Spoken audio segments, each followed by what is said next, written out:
Okay, guys, I have to talk about this. I know Diddy's sentencing is over, but I just found out yesterday Gina actually showed up at Diddy's sentencing hearing. I have wondered since the second that prosecutors said Gina went missing, if the prosecution figured out that Gina was like a rogue witness. And now after Gina has wrote these two letters and also showed up in person at Diddy's sentencing, I feel like this could be a huge possibility. Here's the video that the Shade Room captured yesterday of her literally at Diddy's sentencing.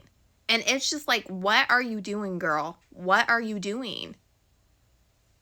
And then what had me thinking this even more is the fact about what she wrote in her letter the day before sentencing to help get Diddy released. First of all, how she says, "No one asked me or told me to write this letter, but I felt my voice should be heard as I was identified as victim number 3. That is a very odd thing to say in the first couple of sentences to the judge. She explains that I fully cooperated with prosecutors and met with them 3 times, answered questions, gave them all information and evidence I had, including pictures, videos, and text messages from my phone. But then she would go on to claim that the prosecutor started making her feel like she was a victim and she basically didn't believe that she was a victim. But that's obviously odd when we know before Gina went missing, like prosecutors said, they said that she was ready to testify against Diddy with her name being known to the public. And then this really started having me questioning if this was possibly like an elaborate plan that was set in motion from the very beginning, possibly working with prosecutors on purpose because you know they're going to reach out to you because of the public interviews that they admitted that they watched of her talking about Diddy on Tasha K. And then she knew at the end she was going to flip and try to save Diddy. Very interesting because it makes me think about Jane's testimony in the criminal trial where she started talking about when Cassie Ventura's lawsuit came out, she read it and she was upset with Diddy because she kind of realized this is the same exact thing that I've been going through. And there was that phone call that was placed to Jane by Diddy that he was recording and kept saying,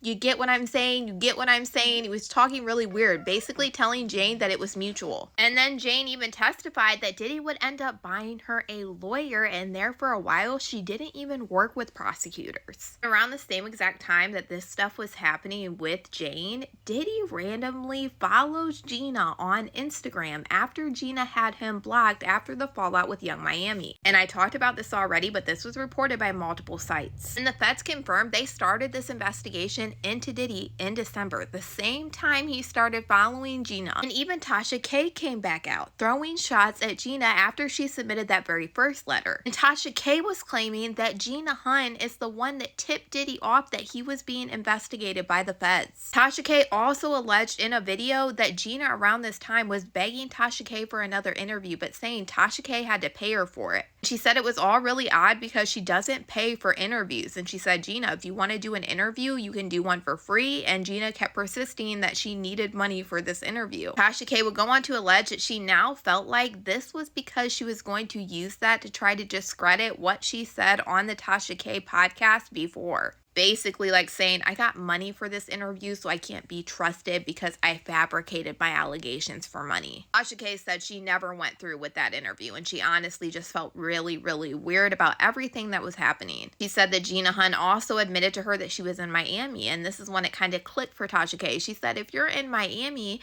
that means you're with Diddy right now." Do you find this weird? Because this is another thing that Jane references throughout her testimony against Diddy. Jane testified that she got mad that Diddy was with a lot of different girls and one of them was Gina Huynh. None of this is facts, I just want to talk about it, but I do find all of this just really, really odd. From admitting that you worked with prosecutors, gave them evidence against Diddy and everything, 2 weeks before trial not wanting to use a pseudonym and wanting to testify with your name being known to the public, and then a week later, according to prosecutors, just up and going missing where they can't get a hold of you or your lawyer. And the prosecution really wasn't pushing back, trying to come after you because you were subpoenaed to bring you to testify. And I feel like the only reason they did this is because they knew that you were potentially a rogue witness. And that's just my opinion. And then now we have 2 letters in support of Diddy begging for the judge to let him free. And you also showed up at his sentencing hearing and were sitting close to his family and his friends. With everything that we've heard, how Diddy treated Jane and how he bought her a lawyer and all of this stuff, and she wasn't going to work with prosecutors at first, it leaves me with a lot of questions. I almost feel like this was purposely sought out to be this way, and prosecutors were played with until they realized up at the end what was going to happen. Girl, hopefully it works out for you in 3 years when Diddy gets out, but all I know is we don't want to see you back up on the internet telling us anything about you and Diddy. It always just sticks in my mind how in that Tasha K interview, she talks about how she basically always wanted to be Diddy's number one. And a lot of this was apparently happening even when Diddy was still with Cassie, because Gina said that a lot of the times Diddy would say Cassie is the good one and you are the bad one. And after all the horrific allegations that we heard Gina say on that Tasha K interview, at this point, I don't know why anybody would want to stick up or be there for somebody like Diddy. But y'all, let me know what you guys think about all this in the comments.